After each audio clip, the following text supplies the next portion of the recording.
उत्तर प्रदेश के एक छोटे से गांव में एक पुरानी हवेली थी, जिसे लोग भूल भुलैया हवेली के नाम से जानते थे। इस हवेली के बारे में कहा जाता था कि यहाँ रात के समय अजीब अजीब घटनाएं होती थीं, और जो भी इस हवेली के पास जाता था वह वापस नहीं लौटता था। गांव के लोग इस हवेली से दूर रहते थे और उसे शापित मानते थे। एक दिन चार दोस्त संजीव, जो एक पत्रकार था, आर्या, एक फोटोग्राफर, मनीष, एक इतिहासकार, और कृतिका, एक पैरानॉर्मल एक्सपर्ट ने इस हवेली के रहस्य को जानने का निर्णय लिया। उन्होंने योजना बनाई कि वे रात को हवेली में प्रवेश करेंगे और वहां होने वाली हर घटना की जांच करेंगे। रात के समय, जब पूरा गांव सो रहा था, वे चारों हवेली के पास पहुंचे। हवेली के विशाल दरवाजे पर जंग लगी थी और एक भयानक सन्नाटा फैला हुआ था। जैसे ही वे दरवाजा खोलकर अंदर गए, एक ठंडी हवा का झोंका उनके चेहरे पर पड़ा। हवेली के अंदर का वातावरण बेहद भयानक और रहस्यमय था। दीवारों पर लगे पुराने चित्र, जर्जर मूर्तियां और फर्श पर पड़ी धूल की मोटी परतें यह बता रही थी कि यहाँ वर्षों से कोई नहीं आया था। जैसे ही वे हवेली के अंदर गए, उन्हें एक अजीब सी ठंडक महसूस हुई। संजीव ने अपने रिकॉर्डर को चालू किया और आर्या ने अपने कैमरे से तस्वीरें लेना शुरू किया। मनीष ने अपने दस्तावेज निकाले और हवेली के इतिहास के बारे में पढ़ना शुरू किया। कृतिका ने अपनी ईएमएफ डिटेक्टर चालू की और उसे कुछ असामान्य संकेत मिले। हवेली के अंदर चलते हुए उन्हें हर कोने में अजीब अजीब आवाजें सुनाई देने लगी। कभी किसी के कदमों की आवाज, तो कभी किसी के रोने की। वे एक बड़े हॉल में पहुंचे, जहां उन्हें एक पुरानी मूर्ति दिखाई दी।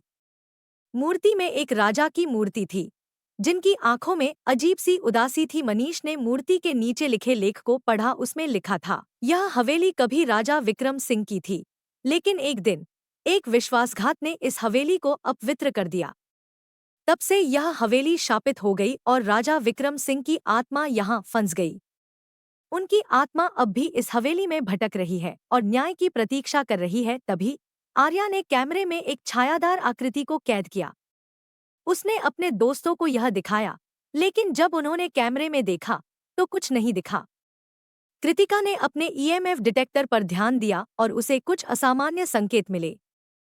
संजीव ने अपने रिकॉर्डर पर कुछ फुसफुसाहटें सुनी, मुझे न्याय चाहिए, मुझे मुक्त करो। चारों दोस्तों ने मिलकर हवेली के तहखाने में जाने का निर्णय लिया, जहां उन्हें लगा कि आत्माएं हो सकती हैं। तहखाने में घुसते ही उन्हें एक पुराना ताबूत मिला, जिस पर अजीबोगरीब निशान बने हुए थे। ताबूत के पास ही एक प्राचीन दीपक रखा हुआ था। संजीव ने दीपक को जलाने की कोशिश की और जैसे ही दीपक जला, ताबूत का ढक्कन हिलने लगा। तहखाने में एक बड़ा हॉल था, जिसमें चारों को एक अनोखी ऊर्जा महसूस हुई।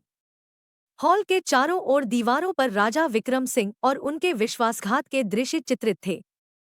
एक चित्र में उस विश्वासघात द्वारा किए गए अत्याचार दिखाए गए थे। इस चित्र से उन्हें उस विश्वासघात को हराने का तरीका समझ में आया।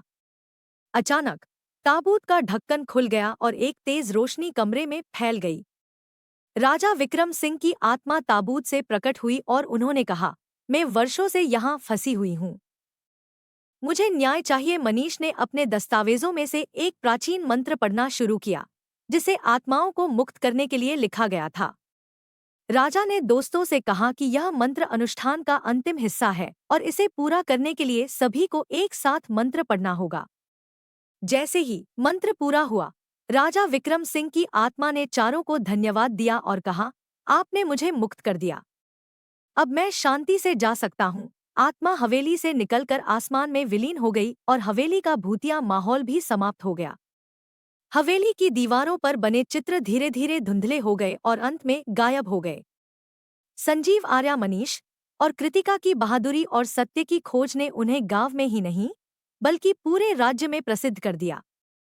उनकी इस कहानी को आहट के एक विशेष एपिसोड के रूप में प्रस्तुत किया गया, जिसे लोगों ने बहुत सलाह। अब भूल भुलैया हवेली एक सामान्य स्थान के रूप में पहचान बना चुका था, जहां लोग बिना किसी डर के आ जा सकते थे। इस कहानी ने सभी को यह सिखाया कि सत्य और न्याय की हमेशा जीत होती है, चाहे रास्ता कितना भी कठिन क्यों न हो। चारों दोस्तों की साहसिक यात्रा ने सभी को यह प्रेरणा दी कि वे भी अपने जीवन में सत्य और न्याय के लिए खड़े हों और अपने डर पर विजय प्राप्त करें। भूल भुलैया हवेली की कहानी अब न केवल एक भूतिया घटना के रूप में बल्कि साहस, दोस्ती और सच्चाई की विजय के प्रतीक के रूप में जानी जाती है।